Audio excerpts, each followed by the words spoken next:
was 19 when I met him, and I realized I'd never had a boyfriend, and so I decided to have a boyfriend. And the first week I went out with my friends, and he came home and went crazy and packed up all his stuff and said it was over because I went out with my friends. So, I mean, I should have known then, but I'd never had a boyfriend to compare it to, so I really didn't know, because I thought that to have a boyfriend, you have to give up things that you love. But I was wrong, because it was never supposed to be like that. Every day was a fight. People would always tell me it gets worse after you have a kid, and I always thought it would get better. But I remember when I was 7 months pregnant,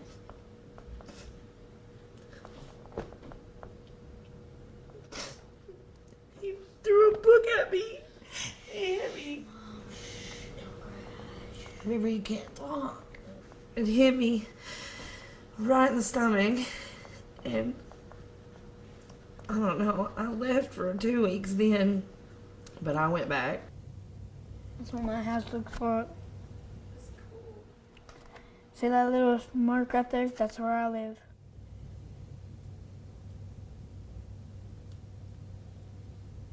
It nearly always starts out with emotional abuse, because it's tearing down one's self-esteem to where they take whatever else is dished out to them, just the best way I can say it, and often don't see a way out and stay in it. Most of the time, I would say the central theme of it is about control, the control of the abuser over the abuse victim, and plays on the insecurities both of the abuse victim and the abuser. If a couple is in a relationship and then they have children, there's more to stay in the relationship for. I mean, we need to stay together for the children, so that they'll have two parents that are married to each other or are together. And whereas if you don't have kids, it can be certainly easier to get out of a relationship. In counseling, I had mothers say to me, well, but the children don't see him hit me. But children living in a home know when things are not right. And they hear things, and they often see things that parents don't think they do. Kids are curious by nature, and they know what's going on in that home. Could you tell us why you're here in the house? Because my daddy hits my mama because he knocked the Christmas tree down and hit my mama, and you can see the scar on her head, and he used to be so nice when I cracked his pot and his pipe. I keep thinking if I would have left 6 years ago, it would have been so much easier. It would have been so much better. If I left 10 years ago, I wouldn't have River, but maybe I would have River, and it would be a different situation, But I wish I would have listened to people when they told me to leave. I wish like the first week when I knew. And I don't know how many times cops came to my house and begged me to get an EPO and leave him, and I never would, because being alone was scarier than being hit. In a domestic violence relationship, one partner is more powerful than the other, and they keep control of the other, either by emotional abuse, isolating them from friends and relatives so that they don't have any outside help. Then it can escalate into physical abuse, which is hitting, kicking, punching, pulling hair, throwing down stairways, spitting on people, even tickling. If you're doing that in a way to make someone give in, to coerce them to doing what they don't want to do, it can be considered abuse. He told me that I was nothing, that no one is ever going to be with me again. He told, just the things that he said, and I know that it's not true, but when you hear it for that long, it's like, I don't know, like I'm lost. That's what I feel like I'm lost. they say that people that are in domestic violence or whatever, they have low self-esteem too. Like, they say that he has low self-esteem as much as I do, and that's why he like does that to me. And I don't want River to ever do that to anyone. I want the cycle to stop here. That is my main goal for being here. And I don't ever want to be with somebody that hits me again or tells me that I'm nothing or makes me believe that I'm less of a person than I am. Because I think when you're with somebody, they're supposed to make you better, not make you worse. I love this place. I know that it's really, really hard, and it's even harder after it's calmed down. I think that's the hardest part, is when it's calmed down and everything's good again and you're okay and the bruises are gone and all that. It's the hardest not to go back.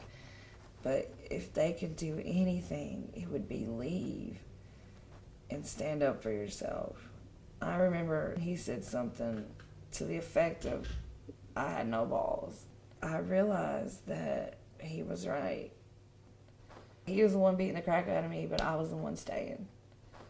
And so he was right. And I grew some balls and I left. And I will never go back.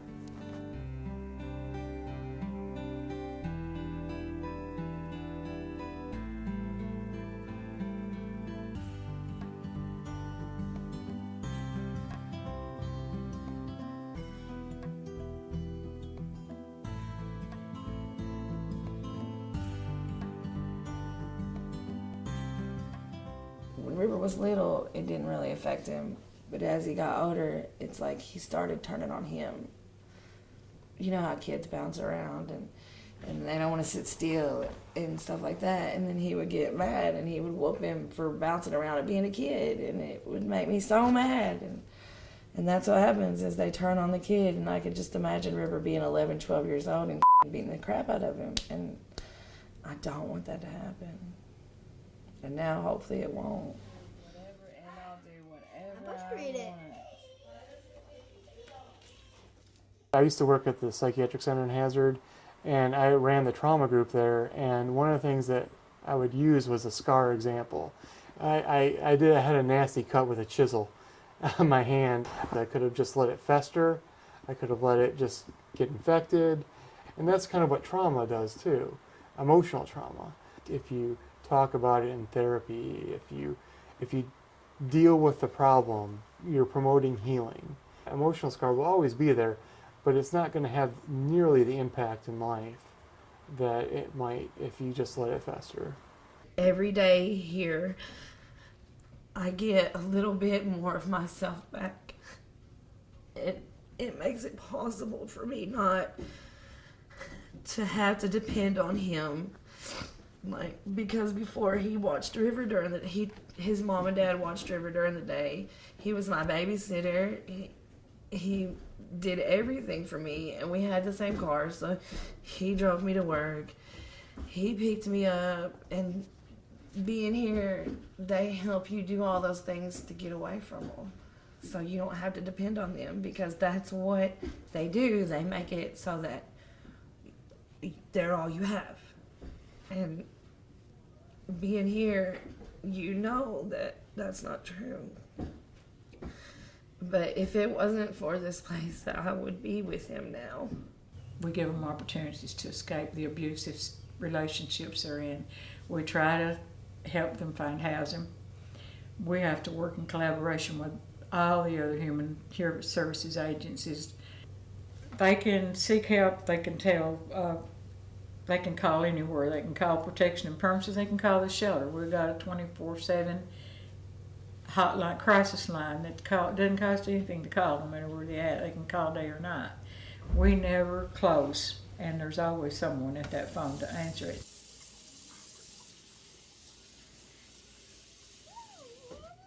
Every single person has something about themselves or in themselves that makes them different and makes them worth more than that.